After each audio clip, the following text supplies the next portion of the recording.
16. I'll read this a little bit to you. Luke chapter 16.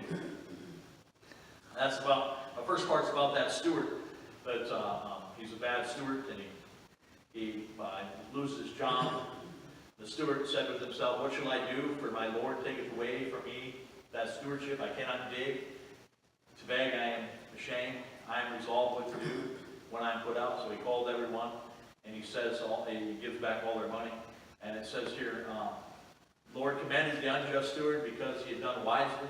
He says, "For the children of this world are in their generation wiser than the children of light. And I say to you, make yourselves friends of mammon, of unrighteousness, that when ye fail, they may receive you into everlasting habitation." Gehazi seems to employ that here as we just take right off here in this chapter. This chapter also is going to, I think it's got the original waterboarding that takes place in this chapter. So we'll just see. Verse number 1, 2 Kings 8:1. Then spake Elijah unto the woman whose son he had restored to life, saying, Arise, go thou in thine house, thou to thine householder, and sojourn whatsoever thou canst sojourn. For the Lord hath called for a famine, and it shall also come upon the land 7 years. And the woman arose and did after the saying of the man of God, and she went with her household and sojourned in the land of the Philistines 7 years. And it came to pass at the 7 years' end that the woman returned out of the land of the Philistines, and she went forth to cry unto the king for her house and for her land. And the king talked with Gehazi, the servant of the man of God, saying, Tell me, I pray thee, all the great things that Elijah hath done. So again, for chronology, I'm not sure. I don't think anybody's sure if either Gehazi has the leprosy at this point or not. It looks to me like he does have leprosy, and he's now employed by the king as a type of minister of some sort. But the Bible's not really clear on that. And no one is. And king called for him, verse number 5. And it came to pass, as he was telling the king how he had restored the dead body to life, that behold, the woman whose son had restored to life cried to the king for her house and for her land. And Gehazi said, My lord, O king, this is the woman, and this is her son, whom Elijah hath restored to life. And when the king asked the woman, she told him. So the king appointed unto her a certain officer, saying, Restore all that was hers, and all the fruits of the field since the day that she had left the land, even until now. And what you get out of that is you get the fact that she'd been given to God. She'd been providing that prophet's chamber for God. She'd been providing for the prophet for all those years. And while he rewarded her with the son, that's really not what she wanted. Restored the son back to life. And then in the end, in the very end, after all the famine, she goes back and implores of the king, and the king gives her back everything that she had. All because God was working in her life, and she'd been giving to God and doing those things that God would have her to do. Great picture how you can't outgive God. Verse 7, And Elijah came to Damascus, and Benhadad, the king of Syria, was sick. And it was told him, saying, The man of God has come thither. And the king said unto Hazael, or Hazazel, however you want to say it, which means to weep. Hazazel went to meet with him and took a present with him, even a good thing of Damascus, 40 camels burdened, and came and stood before him and said, Thy son Benhadad, king of Syria, hath sent me to thee, saying, Shall I recover of this disease? So we can see right there, sometimes sickness is a disease. And we all know that, but the Bible is just defining everything out here, how it ought to be. And so, he's got this disease. And Elijah said unto him, Go say unto him, Thou mayest certainly recover. Howbeit, the Lord hath shown me that he shall surely die. And he settled his countenance steadfastly until he was ashamed, and the man of God wept. So now Elijah's weeping. It should be a time of rejoicing. The king's going to recover, but he's going to die. And Hazazel said, Why weepest, my Lord? And he answered, Because I know the evil that thou wilt do unto the children of Israel. Their strongholds wilt thou set on fire. Their young men wilt thou slay with the sword. and will dash their children and rip up their women with child. That means they're going to get rid of all those that are pregnant, all those that have babies. He's going to get rid of all of them because they're going to do some type of genocide, some type of ethnic cleansing to get rid of all of them. And the prophet's telling Hazazel this. And kind of a horrific, and you're going to say, well, that's kind of horrific, Pastor. Yeah, war is pretty horrific. They do some pretty dastardly deeds during this time. And Hazazel said, but what is thy servant to do, that he should do this great thing? And Elijah answered, the Lord hath showed me that thou shalt be king over Syria. And so he departed from Elijah and came to his master, who said unto him, what saith Elijah to thee? And he answered, he told me that thou shouldest surely recover. And it came to pass on the morrow that he took a thick cloth and dipped it in water and spread it on his face so that he died, and Hazazel reigned in his stead. So Hazazel takes this thick cloth and gets it wet and lays it over the sick king's face so that he can't breathe. Waterboarding. You want to know where they got it? They got waterboarding right from the Bible. The king's sick. He can't get the cloth off, and Hazazel just sits there and watches his master die. Pretty sick and twisted. But that's what happens when people want. That's what happens when people want the crowd. That's what happens when people don't like an election. They supposedly send a bunch of pipe bombs to people that you would never send a pipe bomb to, just right before the midterm election to get everybody excited. And so that was no different than what you see here. So he departed, waterboarded, and it came to pass, and he reigns in his stead. And in the 5th year of Jehoram, son of Ahab, king of Israel, Jehoshaphat, being the king of Judah, Jehoram, the son of Jehoshaphat, king of Judah, began to reign. This is where it gets kind of confusing, because in both lineages, in Israel's lineage and Judah's lineage as kings, now you start to see some of the duplicity in kings. They both have a Jehoram. They're both going to have a Jehoram. And so it gets really particular on how you go about reading the Bible and making sure that you're very careful on who he's talking about. Otherwise you get confused and you can't figure it out, and the critic gets in there and causes a whole bunch of problems. Verse 17, 32 years old was he when he began to reign, and he reigned 8 years in Jerusalem. And he walked in the way of the king of Israel, as did the house of Ahab, for the daughter of Ahab was his wife, and he did evil in the sight of the Lord. Now, his daughter, which we'll get in chapter 11, this is Athaliah. Athaliah is connected to Jehoshaphat because of an affinity that Jehoshaphat made with Ahab. And so start to see this whole thing play out here. Yet, verse number 19, yet the Lord would not destroy Judah for David his servant's sake, as he promised him to give him always a light and to his children. In the days of Edom, or in his day, Edom revolted from under the hand of Judah and made a king over themselves. So Joram went to Zara, and all the chariots with him, and he rode by night and smote the Edomites to pass them about, and captains of the chariots, and the people fled into their tents. Yet Edom revolted from under the hand of Judah unto this day, and Libnah revolted at the same time. And the rest of the acts of Jehoram, and all that he did, are they not written in the book of the Chronicles of the kings of Judah? And Jehoram slept with his father, and was buried with his fathers in the city of David, and Ahaz, his son, reigned in his stead. And now, in the 20th year of Jehoram, the son of Ahab of Israel, did Ahaz, the son of Jehoram, king of Judah, begin to reign 2 years. 22 years old was Ahaz when he began to reign, and he reigned 1 year in Jerusalem, and his mother's name was Athaliah, the daughter of Omri, king of Israel. Now, there becomes a question here as to how this could possibly happen. Because when you start calculating the dates and the time, it's impossible for the events to take place for him to be 22 years old to reign. Because there's not enough time.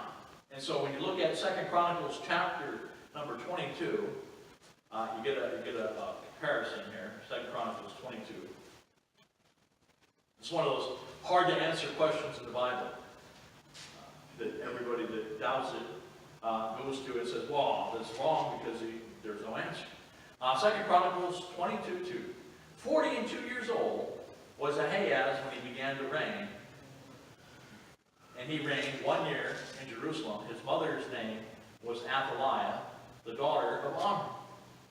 The best answer is that he was adopted by Jehoshaphat when he made an affinity with Ahab. So he's not really part of that lineage. He just adopted, meaning that Athaliah had some other relationship prior to, and this was just all some type of political ploy by Ahab to try to join both of them together, and by the devil to corrupt the genealogy. Now, whether a physical relationship between Jehoshaphat and Athaliah happened, you're not told.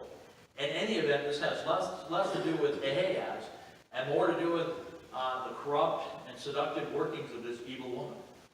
We do not doubt that Ahaz was 22 at the start.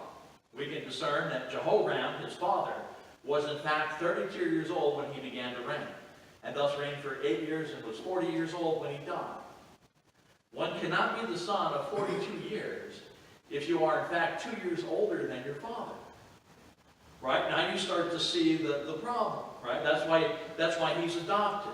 He comes from a whole different thing. This is, again, part of the whole thematic theme of the Bible is back to Genesis chapter 3, verse number 15, where he put enmity between thee and the woman, and between thy seed and her seed.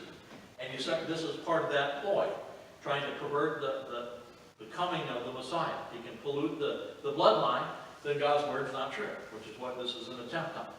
And so the only way that Numbers 22 and 42 can work is for Ahaz to be adopted son of Jehoram.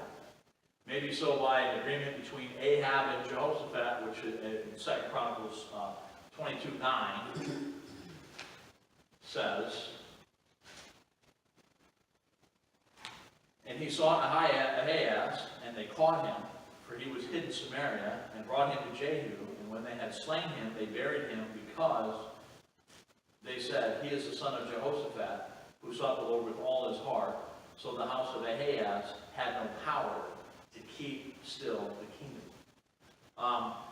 So he's said to be the son of Jehoshaphat. This would mean that Ahaz is 2 to 3 years older than his adopted father. Right? He's just one of those,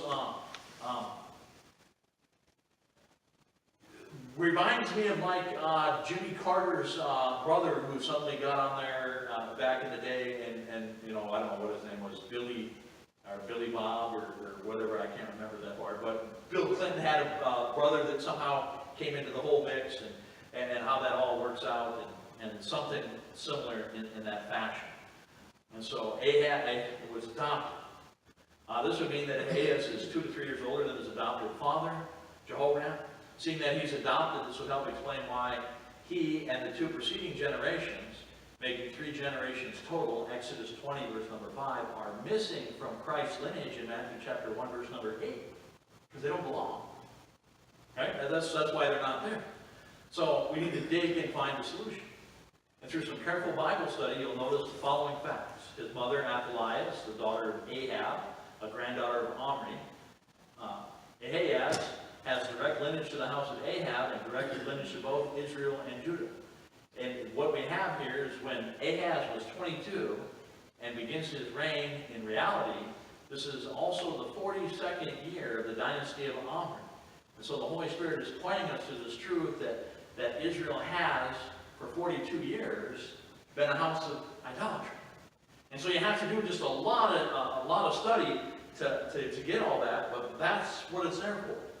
It's not an error, it's just additional teaching. There's that whole adoption thing that comes in the only way it works out. Verse number 26, 2 Kings 8:26. And walked in the way of the house of Ahab, and did evil in the sight of the Lord, as did the house of Ahab, for he was the son-in-law of the house of Ahab. So see, now you can see how it's all just this giant nepotism and interrelations. And that, if memory serves me right, didn't that happen back in Russia and the Tsars? Weren't they all just one giant family intermarrying and trying to keep the throne? And they come up with that, that's where the hemophiliacs come from. They suppose from that whole thing that come out of Russia when they were trying to keep that one family in control. And so that's kind of what you have here. Verse 28, he went with Joram, the son of Ahab, to war against Hazazel, king of Syria, and Ramoth Gilead, and the Syrians wounded Joram. And King Joram went back to be healed in Jezreel to the wounds which the Syrians had given him in Ramoth when he had fought against Hazael, king of Syria. And Ahaz, the son of Jehoram, king of Judah, went down to see Joram, the son of Ahab, in Jezreel, because he was sick. Chapter number 9 is Jehu is anointed king. We'll learn here real quickly here that Jehu drives a Plymouth Fury. He does. You're going to see he drives a Plymouth Fury. Verse number 1. And Elijah the prophet called for one of the children of the prophet and said unto him, Gird up thy loins, and take this box of oil in thy hand, and go to Ramoth Gilead. And when thou comest thither, look out there Jehu the son of Jehoshaphat, son of Nishmi. Now Jehoshaphat has seven sons. So you got to keep track of all the genealogies. He's got 7 sons. Listen, Jehu is one of them. Go in and make him arise from amongst the brethren, and carry him into an inner chamber, and take the box of oil, and pour it on his head, and say, Thus saith the Lord, I have anointed thee king over Israel. Then open the door, and flee, and carry him. So the young man, even the young man, the prophet, went to Ramoth Gilead. And when he came, behold, the captains of the host were sitting, and he said, I have an errand to thee, O captain.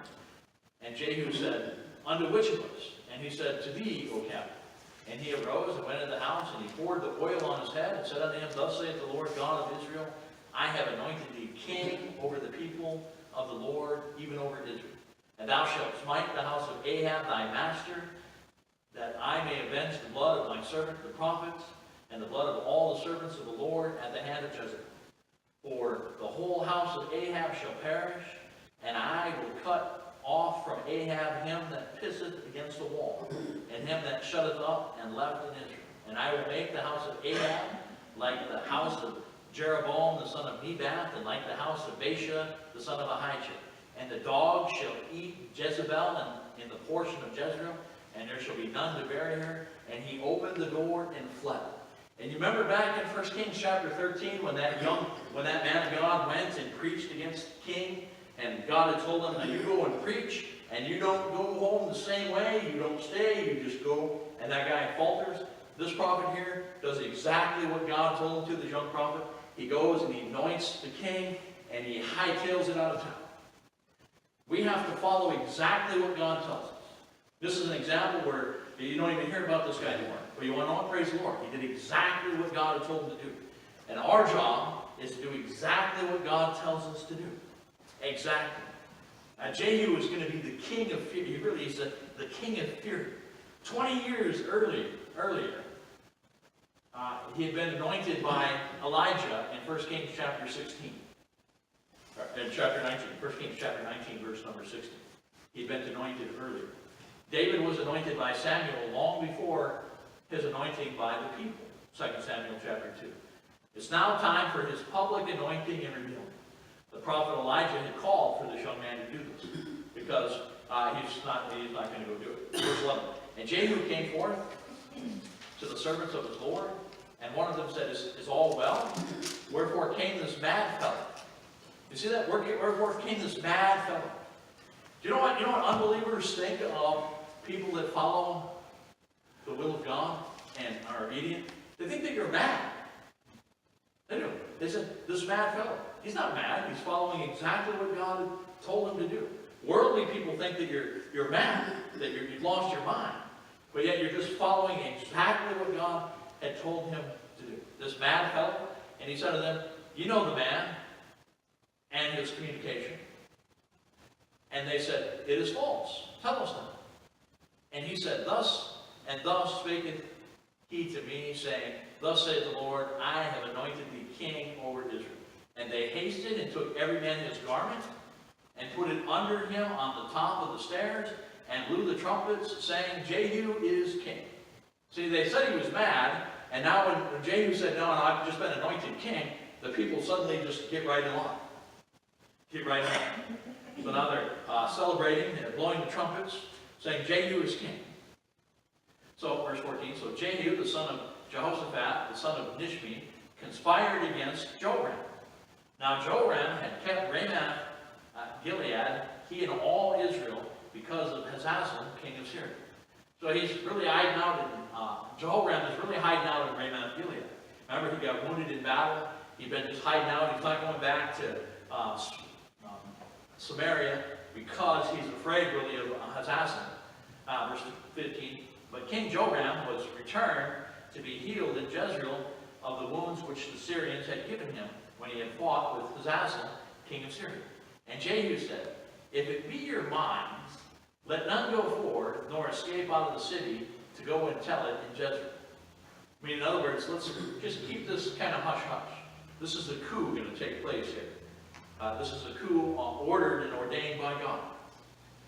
That's verse 16. So Jehu rode in a chariot, and he went to Jezreel, for Jehoram lay there. And Ahaz, king of Judah, was come down to see Jehoram. And there stood a watchman on the tower of Jezreel, and he spied the company of Jehu as he came. He said, I see a company.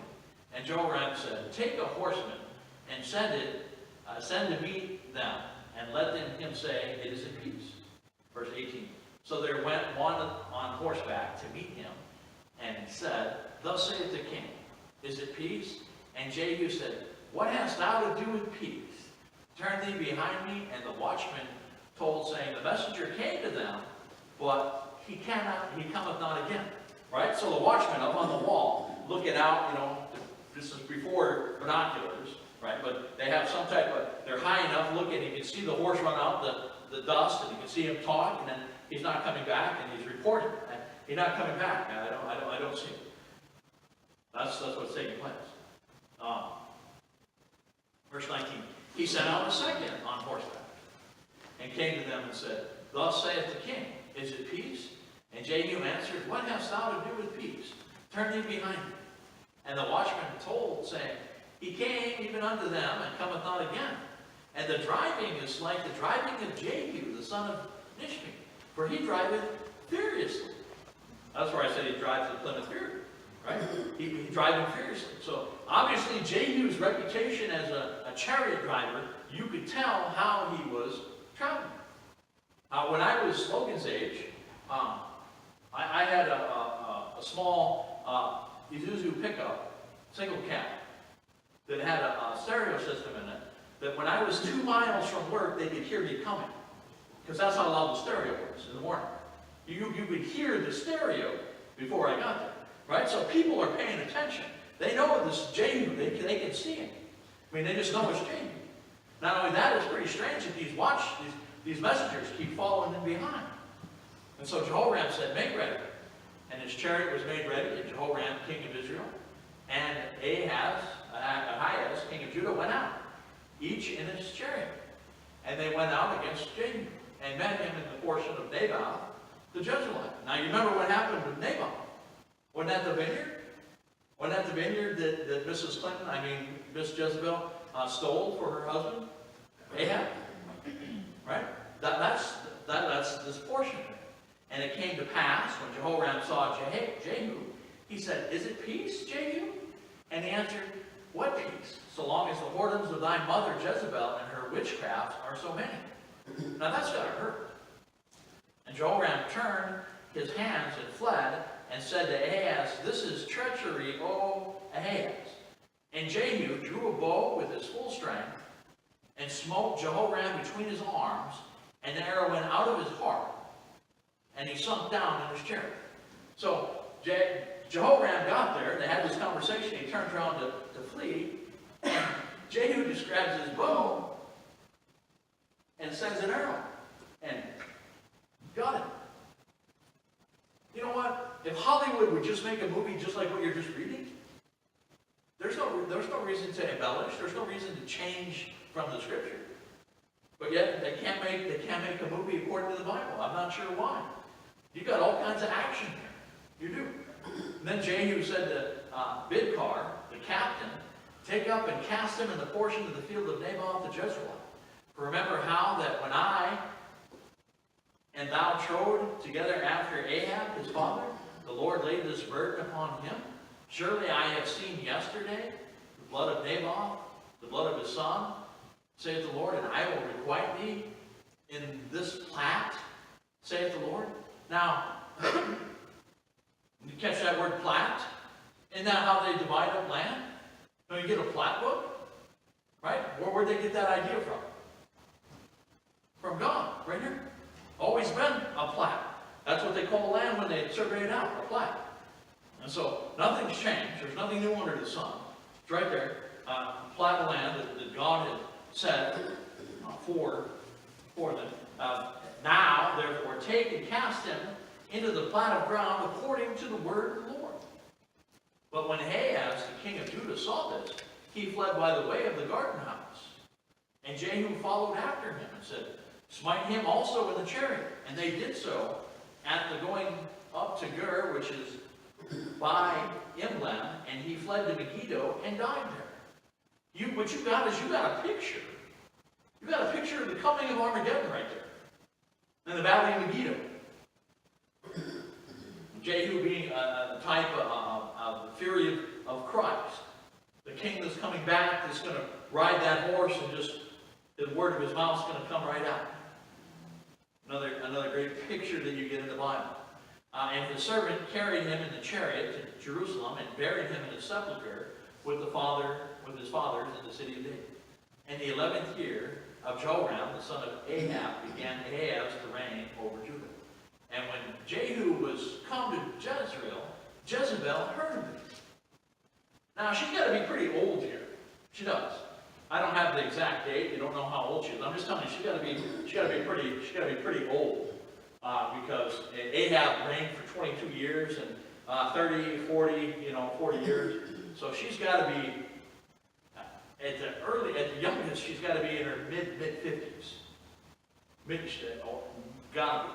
And it says, and she painted her face and tried her head and tired her head and looked out at a window. And Jehu entered in at the gate and said, had Zimri peace?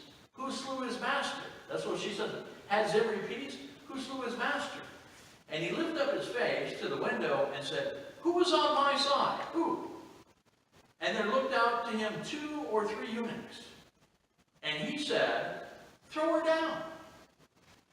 So they threw her down. Now, it's pretty hard probably for us to understand a eunuch. Right? He's been relieved of his masculinity. I've been there serving this woman in a capacity, waiting on her hand and foot, doing all those things that a eunuch would do, making sure no one else is coming in and out, and all those things, or turning a blind eye, however that works out. But for them to throw her down is a sad testimony on Jezebel's character and demeanor. To have your servants just go ahead and just chuck you out the window means that you were really a bad master. Right? When the servants turn on you, the eunuch is there to fight and make sure that she's okay, and yet they just go ahead and just toss her right out the window. She's bad character. She is. She's bad for her witchcraft, verse 22. She's bad for her idolatry. She's bad for conspiring to steal the land from Naboth. She's just an evil woman. Evil gets her end. Wonder what she thinks on the way down. And so they threw her down, and some of her blood was sprinkled upon the wall and on the horses. And he trod her underfoot. They threw her down before he even got there. And he just rides right over her. Right? And when he was come in, he did eat and drink, and said, go, see now this cursed woman, and bury her, for she is a king's daughter. Now, they didn't bury her right away, but she's going to try to give her some type of proper burial. And they went to bury her, but they found no more of her than a skull and the feet and the palms of her hand. Wherefore they come in again and told him, and he said, this is the word of the Lord, which he spake by the servant Elijah the Tishbite, saying, and the portion of Jezreel shall dogs eat the flesh of Jezebel, and the carcass of Jezebel shall be as dung upon the face of the field in the portion of Jezreel. So they shall not say, this is Jezebel. She don't even get a proper burial. The dogs come and ate her body. It just shows you what God thought of her. Just shows you how really evil she was, and also how true the Word of God is. Because he said that back in 1 Kings chapter 21, verse number 23. He said that exact thing. And Jezebel also spake the Lord, saying, the dog shall eat Jezebel by the wall of Jezreel. So the Word of God comes true. So if God said that the dogs are going to eat you, the dogs are going to eat you. He said if people are going to go to hell when they die because they don't trust Jesus Christ, guess what? They're going to die and go to hell because they don't trust Jesus Christ. It just happens. The Word of God winds up being true. Chapter 10, we get the ministry of Jehu. And it's just a loaded chapter. But Jehu's going to have a falling. I'll see if we can catch some of the high points of this quickly as we run out of time.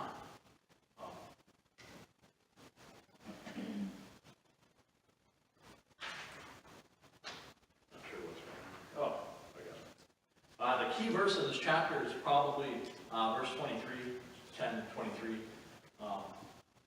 And Jehu went, and Jonadab, the son of Rechab, into the house of Baal, and said unto the worshippers of Baal, search and look that there be here with you none of the servants of the Lord, but the worshippers of Baal. Here's another example of the Lord, the fact that the Lord is going to separate out his people prior to the coming judgment of the wicked. Often we need this reassurance. However, what we should concern us all is that there's even the slightest possibility that one of the Lord's worshippers would be mistakenly at a Baal concert. Should concern us all. This is a great chapter. Verse number 1. Ahab had 70 sons in Samaria. And Jehu wrote letters and sent to Samaria under the rulers of Jezreel to the elders of them and brought up Ahab's children, saying, now as soon as this letter cometh to you, seeing your master's sons are with you, and they are with you chariots and horses and fenced cities also and armor, look out even the best and meanest of your master's sons, and set him on his father's throne, and fight for your master's house. Basically, he said, I just killed the king. You better set one of those 70 sons up, because I'm coming to fight against you. That's what he just said. You better pick one of the 70. Find you a king quick, because I'm coming. Verse 4, but they were exceedingly afraid, and said, behold, 2 kings stood not before him. How then shall we stand? And he said, and he that was over the house, and he that was over the city, the elders also, and the bringers up of the children, sent to Jehu, saying, we are thy servants. We will do all that thou shalt bid us. We will not make any king. Do that thou which is good in thine eyes. The elders here conspired to softly eliminate a potential threat. They're politicians. They're not really, they don't have any backbone. They're not going to stand up and fight for their nation. Instead, they say, look, what do you want? How can we provide that for you? And then they wrote a letter the second time, or then he wrote a letter the second time saying, if you be mine, and if you will hearken unto my voice, take ye the heads of the men of your master's sons, and come to me in Jezreel by tomorrow this time. Now the king's son, being 70 persons, were with the great men of the city, which brought them up. And it came to pass, when the letter came to them, that they took the king's sons, and slew 70 persons, and put their heads in a basket, and sent them to Jezreel. Now these guys should be elders of the city. They're not, they're politicians. That's the danger when people start being politics. They're willing to make determinations and decisions that don't benefit anybody but themselves. He said, put a king up there. Let's fight. And they're not willing to do that. Instead, they conspire and slay all of them. But the word of God's got to come true. Remember, he said he was going to cut off everyone that pisses against the wall. Everyone that was a man. Verse 8, and then it came the messenger and told him, they have brought the heads of the king's son. And he said, lay them in 2 heaps at the entering of the gate until the morning. And it came to pass in the morning that he went out and stood and said to all the people, ye be righteous, behold, I conspired against my master and slew him, but who slew all these? Basically what he's saying is bad enough to conspire and kill one, but you killed 70. That's a far more heinous crime. Far more heinous crime.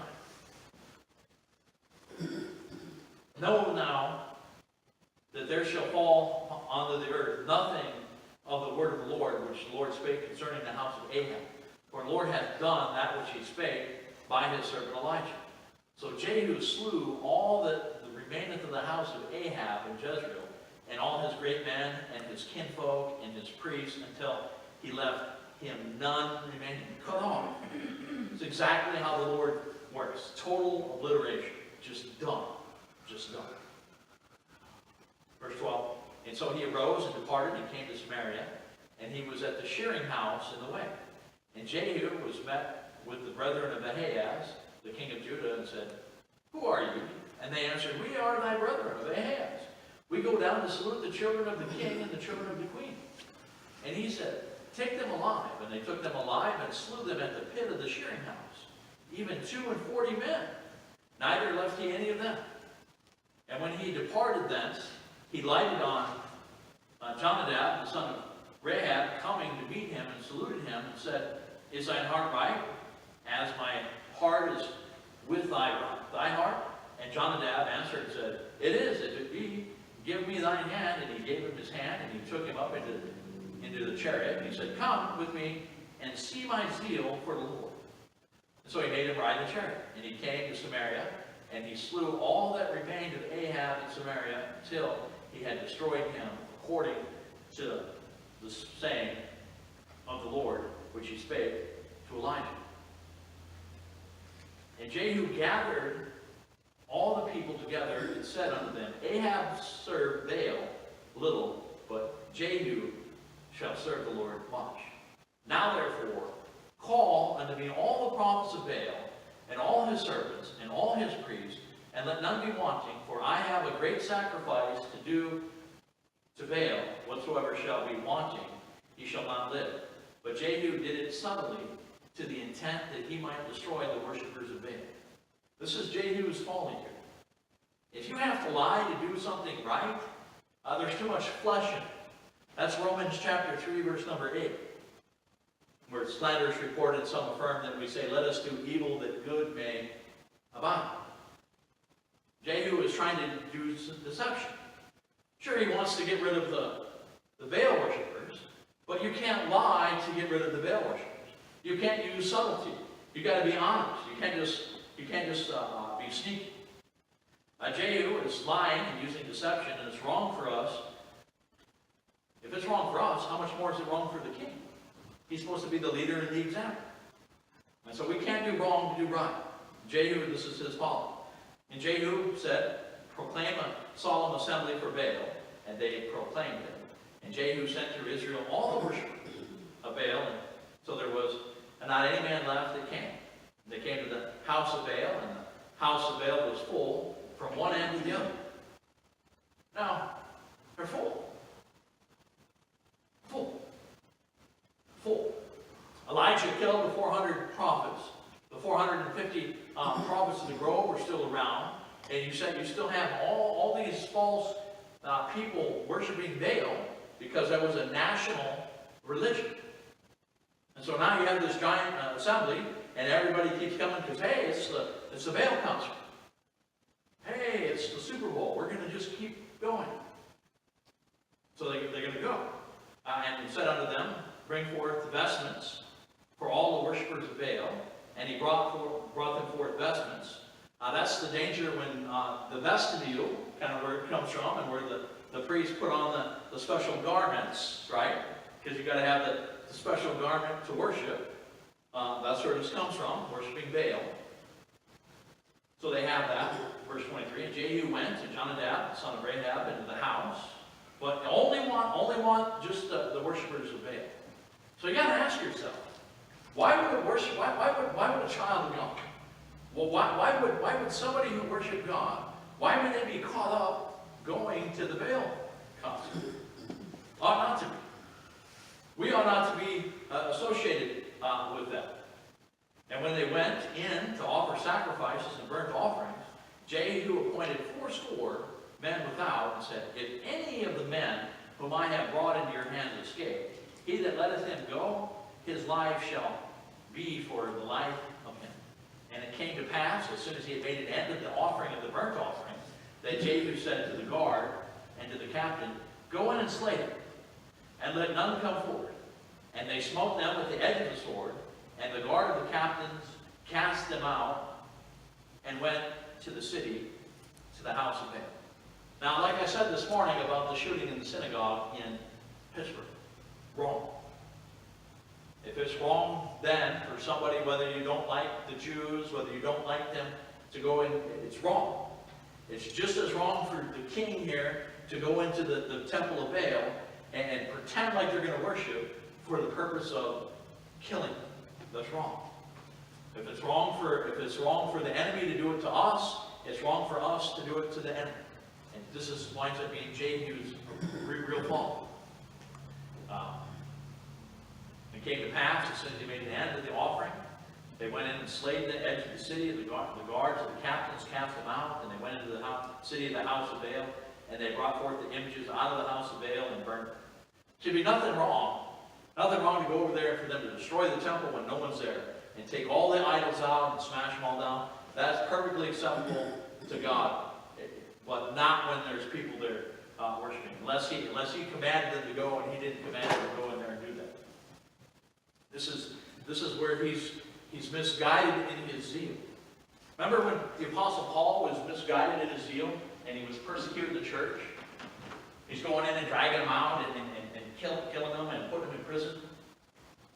That's wrong, right? It's good to have zeal for God. But if our zeal for God is not according to knowledge, then it doesn't do us any good. It's just unrestrained zeal. And we have to have zeal for God. We need to be on fire for God, but it has to be in accordance with the Word of God. Right? We know that they're idolaters. We know that they're into all that stuff, and that's wrong. But when Elijah called him up on top of the mountain and said, hey, we're having a contest. We're going to have a contest. That was acceptable. For Jehu to do this and try to mimic, and he used subtlety. That's the key word. That's how you know it's wrong.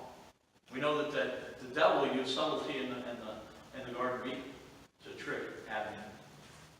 We can't use subtlety in our approach. We have to make sure that we do everything according with the Word of God in our approach. It's like the churches that, they're probably not doing it now. You might remember from maybe 2008 to 2011 or 12 when the economy was tanking. A couple of large churches in Chicago, they were struggling to get people in. What they started doing is putting something underneath the seat in the church. And they were giving away like $1,000 a service if people came. Now you had to sit in a lucky seat. When it was on the news, they filled it up. They went from 1,000 to 2,000. People were coming. They started dividing it up and just giving a couple $100. People were just coming. Well, that's wrong. Right? I mean, if it's wrong to entice people to come to a service for God, it's just as wrong to entice the people, the idolaters, into the temple so that you can slay them. Right? So that you can kill them. Now, Israel's a physical people, the church is a spiritual people. We would never do that. But at the same time, we wouldn't do some of the things that modern churches do today. To get people to come. Have a raffle, give money. You name it, you'd be surprised at what people do to get people to come to church. And so, We need to make sure that we're zealous, and that maybe we have some fury. Passion is good, but unrestrained passion, guided in the wrong direction, does none of us any good. Amen? It's just a tough section, but again, I don't know if anybody's seen A&E. I think A&E did it. They did the Bible. They got it wrong. They got parts of it wrong, and you don't have to add anything.